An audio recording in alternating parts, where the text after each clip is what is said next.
Так, надо срочно позвонить моему мужу. Тррр-тррр, тррр-тррр. Алло, дорогой?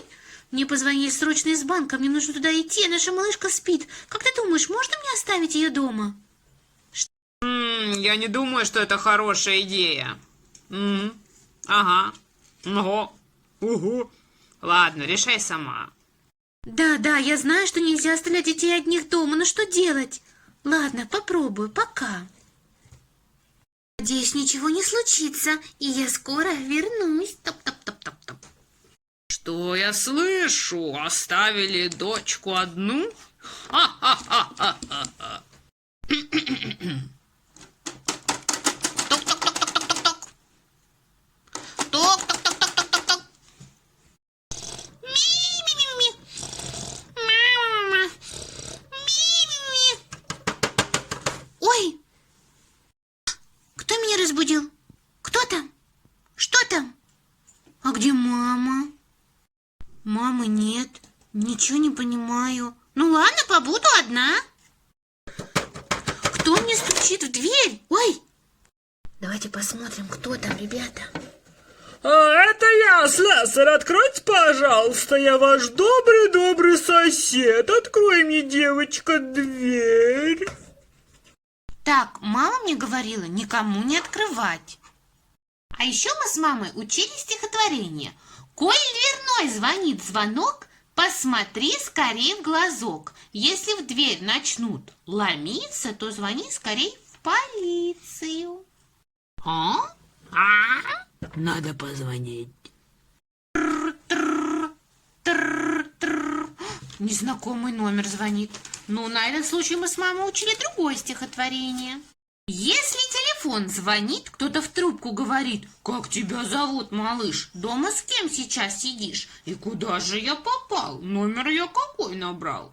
Ничего не отвечай, срочно маму подзывай.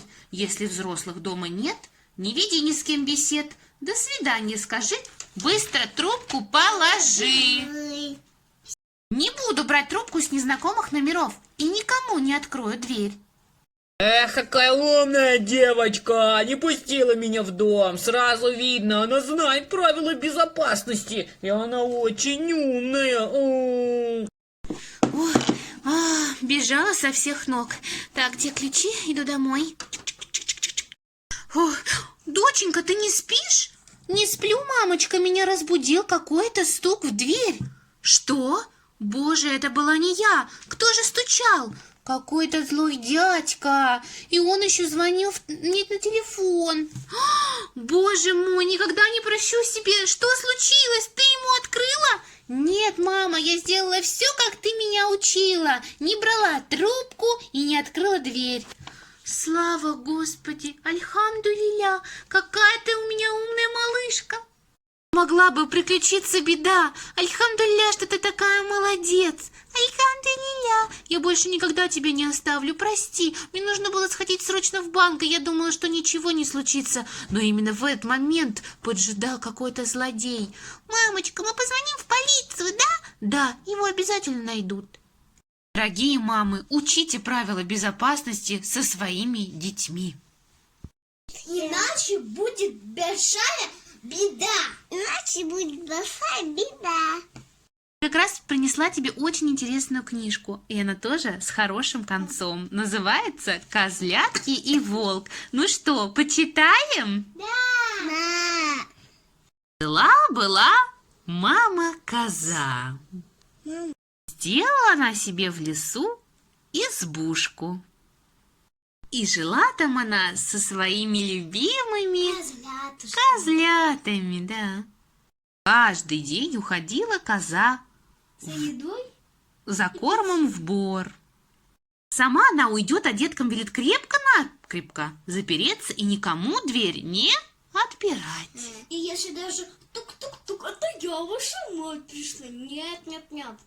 Воротится коза домой, постучит в дверь и скажет: «Козлятушки, ребятушки, отомкнитесь, отопритесь, ваша мать пришла, молочка принесла. Я коза, в убору была, ела траву шелковую, пила воду студеную. Бежит молочко по вымечку, из вымечка по копытечку, а с копытечек в сырую землю.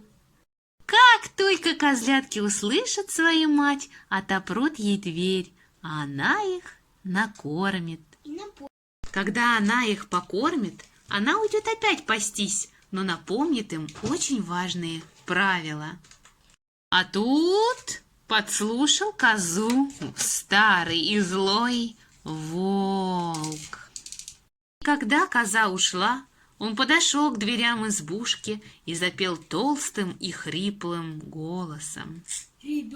Ой, дедушки, ой, Батюшки, отопритеся, отворитеся. ваша мать пришла. Молоки принесла, полны копытца водицы. Разве так мама говорит? Нет, козлятки выслушали волка и говорят: слышим, слышим, не матушкиным голосом ты говоришь. Матушка говорит тоньше и не так причитает. И не отворили дверь волку. Волк ушел и остался голодным, никого съесть не смог. Пришла мать и похвалила деточек, что они ее послушались. Умницы мои деточки, что не открыли волку, а то бы он вас съел. Кай? Нет. И не забывайте слушаться папу.